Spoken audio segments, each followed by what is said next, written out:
กันต่อไปครับเอาเชกเช่นเดียวกับแสดงความดีกับวิวกุลวุฒิวุฒิตสารนะครับก็สามารถเอาชนะลีซีเจียมือ7ของโลกแล้วก็ผ่านเข้าชิงเหรียญทองโอลิมปิกเป็นประวัติศาสตร์เลยนั่นหมายถึงว่าเขาจะมีเหรียญเงินตุนไว้แล้วเรียบร้อยอยู่แล้วแพ้ชนะรอบชิงเดี๋ยวว่ากันโอ้โหครับนี่คือความการแข่งขันกีฬาในโอลิมปิกครั้งนี้ครับมาดูคู่นี้ดีกว่าครับนี่ครับมวยขวากับขวาทั้งคู่ส่วนสูงนี่เกรโกสูงกว่ายาวกว่าครับแลกหมัดเลยวันนี้กล้าบูกล้าแลกแบบนี้เวโรน่าจะชอบแล้วครับเวโรกับเกรโกนะครับออกหมัด 1-2 ครับแหมหมัดนี่ต้องตั้งการให้ดีครับเกรโก1-2 ฮุกลูกนี้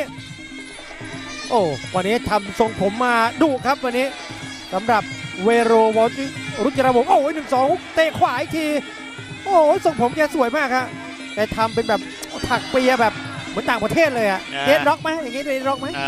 แนวเดดร็อกนะเดินเข้าหานะครับ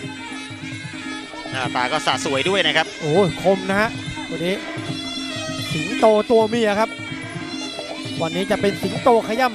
ำเหยื่อหรือว่าจะเป็นสิงโตแม่ลูกอ่อนเวโรให้คำตอบครับ 1-2 แต่ก็ชกละเอียดขึ้นนะครับเวโรครับโอ้ปกตินี่แกต้องรีบเดินรีบกดน็อกครับรีบกลับบ้านครับแต่ว่าพอมาแพ้นี่โหมีบทเรียนสำคัญเลยแน่นอนครับนั่นคือประสบการณ์ที่ดีของนักชกที่ต้องปรับปรุงตัวเองและเปลี่ยนแปลงครับเพื่อชัยชนะครับเตะขามาพยายามบวกหมัด 1-2 ครับทีบขวาครับทางด้านของเวโรมีหมัดเบี่ยงด้วยครับเวโรวันนี้เนื้อตัวมาดีครับเวโรน่าจะหลายเดือนนะที่ฟิตซ้อมกลับมาครั้งนี้เนื้อตัวมาดีครับดูกล้ามเนื้อด้านหลังนี่ครับโอ้โห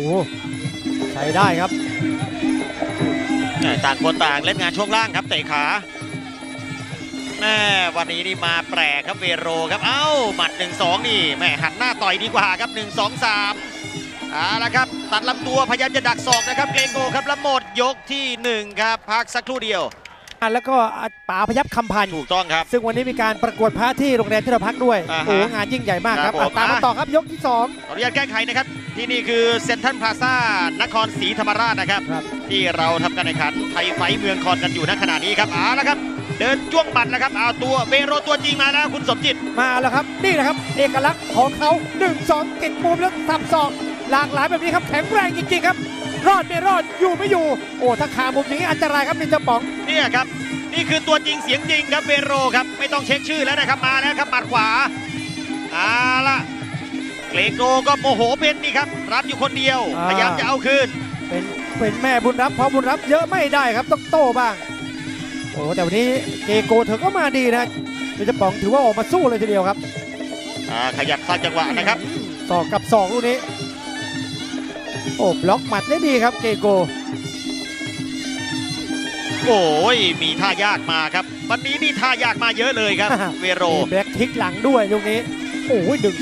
1-2โอ้ยเอาแล้วเตะซ้ายวืดไปพยายามออกหมัด 1-2 นะครับเอา 1-2 คืนครับเวโรเติมด้วยแข้งขวา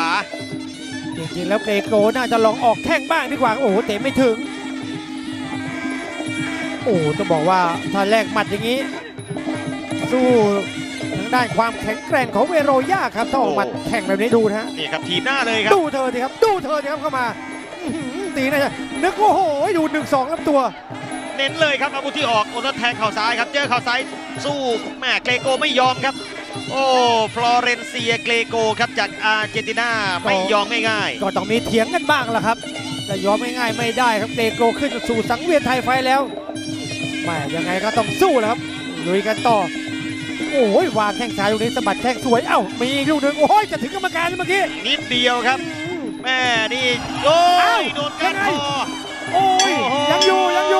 โนโอ้โหดูนี่พักก่อนเดี๋ยวมาดูช็อตสวยๆพักก่อนครับโอ้ยมองฟังลำกลับมาติดตามนะครับไทยไฟเมืองคอนนะครับที่เซ็นทรัลพลาซ่านครศรีธรรมราชครับดูครับจังหวะจะแบ็คคิกเลยครับจระเข้ฟาดหาง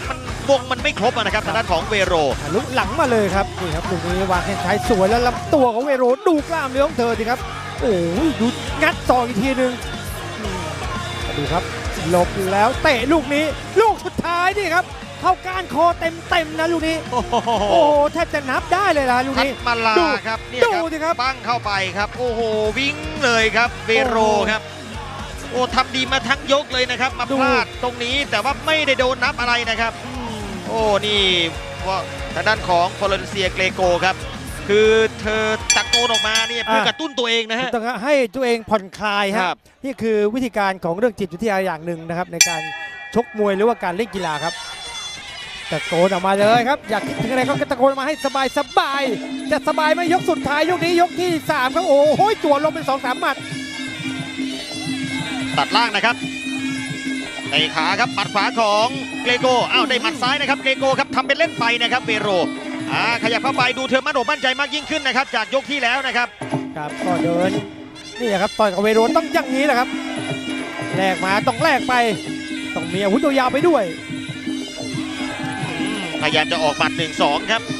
โอ้คนหนึ่งเตะบนคนหนึ่งเตะล่างเอาหมัด 1-2-3 ครับแม่แล้วก็เตะขาครับโอ้เกรโกนี่โดนไปชุดนี้สะอึกเป็นเล็กน้อยครับแล้วขยับเข้าหาต่อมีสตันเล็กน้อยครับแต่ว่าก็ขยับเข้าหาต่อแม่ถีบสวย 1-2 ไม่ถึงครับเกรโกวางแค่ขวาแค่ขวาดีๆอย่างนี้วางดีกว่ายาวกว่าต้องวางแข้งแล้วครับเกรโก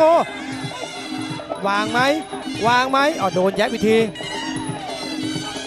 ถีบดักถีบเอาไว้ครับโอ้ถีบหน้าสวยครับลูกนี้ถีบหน้าถือว่าถีบธรรมชาติได้ดีมากครับโอ้ตวัดแข้งซ้ายโอ้สายเหมือนกันแข้งเธอนี่ออกได้มีประสิทธิภาพครับนั่นก็คือจะเป็นช่องโหว่ของเวโรแหละครับแทงเข่าขวาครับแล้วอุ้มเอาไว้ครับดันเข้าเชือกครับเวโรขยับต่อครับเกรโกขยับเข้าไปเอายังไงปวดขานะครับแล้วก็ซ้ายสูงครับ 1-2 ครับออกหมัดครับเกรโกแล้วเตะขวาเกี่ยวได้พยายามจะต่อยลำตัวครับเวโรหมัดเกรโกนี่ยังต่อยไม่ถึงพอครับแต่แข้งนี่ถึงก่อนเพราะฉะนั้นต้องวางแข้งนำไปก่อนโอ้ยวางแข้งขวาสวยครับเวโรโอ้ยหมัดดีนี่ถากไปครับเกรโกโดนหมัดเวียงของเวโรอีกแล้วหมัดเวียงเวโรนี่ออกให้ทำให้เกรโกก็ระแวงไปด้วยแหละครับพยายามเข้าหาต่อเกรโกแยะซะโอ้หมดยกที่3ยกสุดท้ายครับดูดิฮะปริ่มฮะสุดท้ายแล้วอันนี้ไม่ได้อยู่ในกฎและกติกาเลยครับแต่อยู่ในหัวใจของนักกีฬาดูสิครับหน้าตาคล้ายๆเหมือนน้องบัวขาวเหมือนกันนะเวโรคือช่วงนี้ชกกันนี่หน้าตาเครียดมากทั้งคู่เลยนี่ครับคือการผ่อนคลายสุดท้ายแล้วการชกมันเป็นเรื่องของกีฬาเต็มที่ครับดูครับภาพช้าๆยกสุดท้ายเกิดอะไรขึ้นบ้างแล้วพอชกเสร็จเนี่ยครับดูภาพช้าจังหวะเตะขวาสูงก็ย่ามใจนะครับพยายามจะเตะไปที่เดิมเวโรบอกว่ารู้แล้วครับแล้วมาต่อย 1-2 ตรงนี้ครับเวโรครับ 1-2 มีฮุกด้วยนี่ครับ 1-2 ต้องมีฮุกตาที่สวยครับสำหรับเวโรแหมยันดูนี่สวยครับเกือบครับนิ้วก้อยเกือบเข้าปาก